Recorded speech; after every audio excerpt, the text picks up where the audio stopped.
Hello दोस्तों, मैं फिर से एक बार धर्म मार्ग लेकर के उपस्थित हुई हूँ।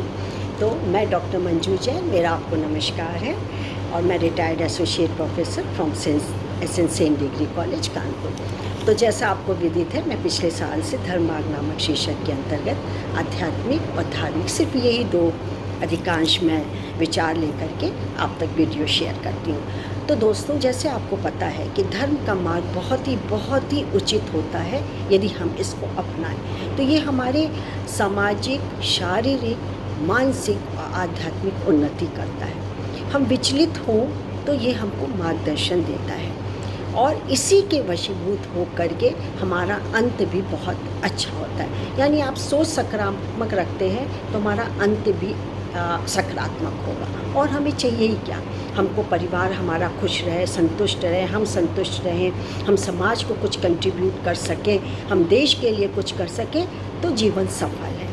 और ये सफलता तभी मिलती है जब आप सोचें, विचारें और वो भी धर्म को लेकर के। मैं ये नहीं कह रही हूँ कि रात दिन आप खाली पूजा पाठ मान करते रहिए, जप करते रहिए और संसार को, परिवार को भूल जाइए। नहीं, धर्म का मतलब ये नहीं। धर्म का मतलब है कि ईश्वर के प्रति या समाज के प्रति आपका क्या कर्तव्य है, ये बताना होता है। तो आज मैंने एक टॉपिक निकाला है, विचार निकाला है, जिसका शीर्षक है श्रद्धा और विश्वास। और इसको हम तक लाए हैं सरस्वती वर्मा जी। वर्मा जी, आपका बहुत बहुत शुक्रिया और नमस्कार कि आपकी बात मैं जन जन पहुँचाती हूँ। तो श्रद्धा और विश्वास क्या है? श्रद्धा किसी में भी हो सकती है। किसी की श्रद्धा शराब पीने में, किसी की सिनेमा देखने में, किसी की गेम्स में। नहीं, ये सब आपके एक्स्ट्रा करिकुलर्स में जो आत्मिक संतोष और ज्ञान होता है, जिससे कि अंदर का विकार, अंतरात्मा का विकार खत्म हो जाता है, वो है हमको सही कर्मों को करना। श्रद्धा किस में होनी चाहिए? हमारी दान में, पुण्य में, उदारता में, भगवान के प्रति आस्था में, इस अहिंसा में, सत्य में, इसमें हमारी श्रद्धा होनी चाहिए। फिर देखिए कि हमें सफलता तो मिलेगी ही, लेकिन हमारा जीवन भी बहुत ही सरल हो जाएगा और हमको पछतावा कभी नहीं होगा कि हमने धर्म का मार्ग अपना करके कोई गलती की है। नहीं, नेवर। तो चलिए हम लोग देखते हैं श्रद्धा और विश्वास क्या है। श्रद्धा वा लभते ज्ञानम तत्परः स येत्रि धियः ज्ञानम लब्धा पराम शांति मचिरेण अधिगच्छति। थोड़ा सा संस्कृत है, इसका अर्थ है, अर्थात श्रद्धावान पुरुष ज्ञान को प्राप्त होता है। ज्ञान को प्राप्त होकर तक्षण भगवत प्राप्ति रूप परम शांति को प्राप्त होता है। श्रद्धा का अर्थ है सत्य को धारण करना। हृदय में श्रद्धा धारण किया हुआ पुरुष सही अर्थों में सच्चा भक्त होता है। बिना श्रद्धा के मानव हृदय कभी समर्पण भाव नहीं रख सकता, न परिवार के प्रति, न देश के प्रति और न ही ईश्वर के प्रति। श्रद्धा हृदय की एक सूक्ष्म पवित्र भावना है। श्रद्धावान मनुष्य शांत हृदय होता है। जहाँ पर श्रद्धा होती है वहाँ अविश्वास नहीं होता।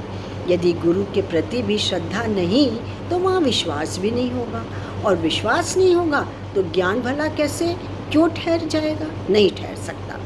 शिष्य व भक्त दोनों के लिए श्रद्धावान हृदय अति आवश्यक है। ईश्वर पर अटूट श्रद्धा शुभ कर्मों में प्रवृत्त करती है। बिना श्रद्धा के किया गया जप, तप, यज्ञ सब व्यर्थ है।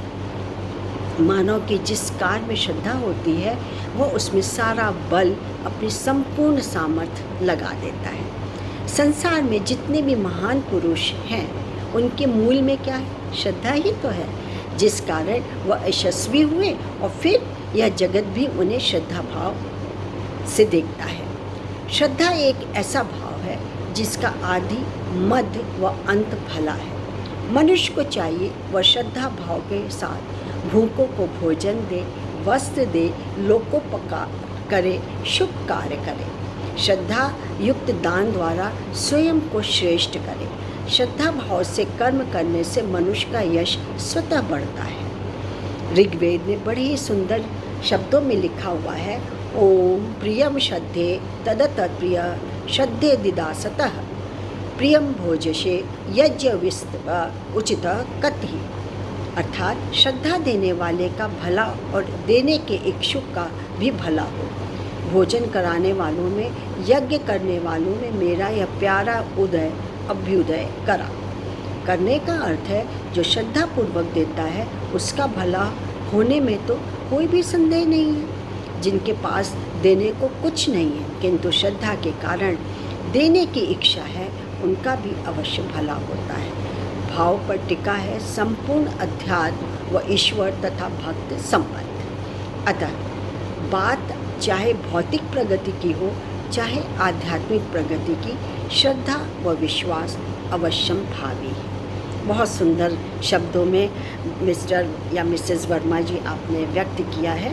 मैं आपकी बहुत शुक्रगुजार हूँ कि आपकी बात जन जन तक मैं इसलिए रखती हूँ या रख रही हूँ कि हर कोई इसको सुन करके लाभान्वित हो। और मैं जानती हूँ कि जिसने धर्म मार्ग को अपनाया, अच्छे विचारों को सुना है, वो लाभान्वित होगा ही होगा, ऐसा हो ही नहीं सकता कि ना।